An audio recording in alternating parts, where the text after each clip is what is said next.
안녕하세요. 내 가족에게 하지 않을 치료는 환자분들에게도 하지 않는 치과의사 이태훈입니다. 우리가 지금 최근 영상들 통해서 임플란트에 대해서 알아보고 있는데, 임플란트의 통증, 그리고 비용, 기간, 또 뼈이식, 이런 다양한 주제들로 여러분들께 안내해드리고 있는데요. 오늘은 임플란트를 이렇게 하게 되면 임플란트 수명이 얼마나 될까, 이 점에 대해서 한번 얘기해 보려 합니다. 이제 임플란트가 본격적으로 상용화된 지 20-30년이 넘었는데, 임플란트는 이렇게 제3의 치아라고도 불리기도 하죠. 우리가 유치가 발치된 이후에 영구치가 나오고, 영구치가 손상이 된다면 임플란트를 통해서 치아를 수복하게 되는데, 이렇게 수복한 임플란트 치아는 얼마나 갈지, 수명이 얼마나 될지 많이들 궁금하실 것 같아요. 결론부터 말씀드리자면 정말 다행인 점은 임플란트 수명은 깁니다. 외국에서 보고된 논문에 의하면 별 문제없는 임플란트는 20년, 25년까지도 갈 수 있다고 나와 있습니다. 하지만 반대로 네이버 지식인에만 찾아봐도 정말 많은 케이스를 찾아볼 수 있는데, 수술 후에 2-3년 내에 재수술하는 경우도 너무너무 많습니다. 그렇다면 도대체 어떤 요인들로 인해서 이렇게 임플란트 수명에 차이가 나는 것일까요? 첫 번째로 수술 자체가 정교하게 진행되지 않은 경우에 수명이 크게 줄어들 수 있습니다.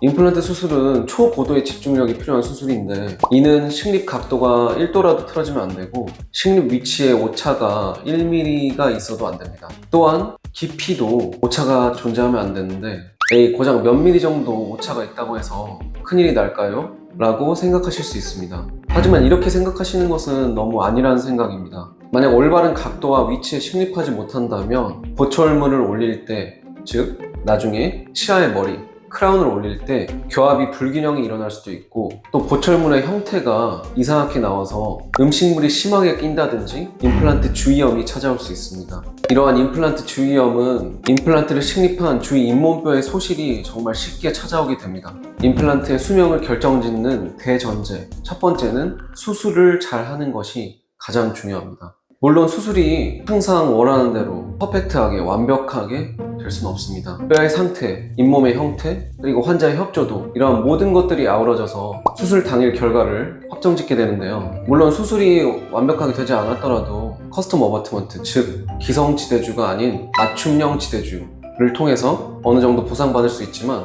수술이 가장 중요한 건 변함없는 사실입니다. 그렇다면 수술만 잘하면 끝인 걸까요? 우리가 임플란트를 20년, 25년, 그리고 반영구적으로 사용할 수 있는 것일까요? 아닙니다. 아무리 실력 있는 치과의사에게 받았다고 하더라도 관리가 미흡하다면 말짱 도루묵이 될 수 있습니다. 특히 관리 미흡으로 임플란트 주위에 생기는 임플란트 주위염은 임플란트 수명을 대폭 단축시키고 뼈를 급격하게 녹게 하는데요. 임플란트 주위염이란 임플란트를 심은 인공치근 주위로 잇몸뼈가 녹는 걸 얘기합니다. 이렇게 관리가 미흡하다면 임플란트 주위염이 생길 수 있는데, 이 문제의 원인은 구강 내에 상주하는 세균입니다. 이 세균들은 당을 먹이로 삼아서 독소를 내뿜는데, 이는 뼈를 급격하게 녹이게 됩니다. 이 세균들은 플라그, 흔히 알고 있는 치태 속에 뒤엉켜서 산을 내뿜고, 이러한 산은 우리가 알고 있는 황산과 또한 염산과 같은 원리로 뼈를 녹이게 됩니다. 이처럼 초기 플라그, 그러니까 치태 상태에서는 이솔질과 치실로 쉽게 제거가 가능하지만, 이것을 조금이라도 미흡하게 된다면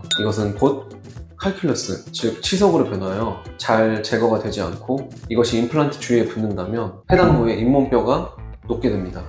이는 임플란트 재수술의 직접적인 원인이 됩니다. 이것은 우리가 자연 치아를 가지고 있을 때 잇몸뼈가 녹으면서 치주염이 생기는 원리랑 똑같습니다. 하지만 우리가 자연 치아를 가지고 있을 때 치주염이 오면 바로 느낄 수 있지만, 임플란트 주위에 임플란트 주위염이 생긴다면 이는 우리가 잘 인지하지 못하게 됩니다. 차라리 치은염이나 치주염은 잇몸에서 피가 난다고, 혹은 잇몸 통증이 생겨서 찾아오시지만, 임플란트 주위염은 정말 상태가 급격하게 악화되기 전까지 환자분들께서 느끼지 못하는 게 가장 무서운 점이기 때문에, 임플란트를 받으신 이후에도 익솔질과 치실을 꼭 사용하셔야 되고, 정기적으로 치과를 내원하셔서 검진을 꼭 받으셔야 합니다. 임플란트 주위염은 사실 시작되면 뼈가 흡수되는 속도가 너무나도 빠르기 때문에 꼭 정기적으로 내원하셔서 검진을 받으셔야 되고, 실제로 얼마 전에도 악취가 난다는 이유로 내원하신 환자분이 계신데, 이는 임플란트 주위염이 너무 심하게 진행되어 있는 상태였습니다. 이처럼 통증보다는 이렇게 악취 혹은 뭔가 고름이 나온다는 이유로 찾아주셨을 때 원인을 파악해보면 임플란트 주위염인 경우가 많습니다. 제가 말씀드리고자 하는 것은 임플란트 주위염은 알아차리기 힘들다는 것이죠. 오늘은 이처럼 임플란트 수명에 대해서 알아보았는데, 우리가 평균적으로 임플란트 수명을 10년으로 생각하지만 이처럼 수술이 미흡하거나 아니면 임플란트 주위염이 생길 경우에 2, 3년 만에 재수술을 해야 될 수도 있고, 반대로 수술이 너무 잘 됐고 관리를 정말 잘 해주신다면 25년 혹은 반영구적으로 수명이 늘어날 수도 있습니다.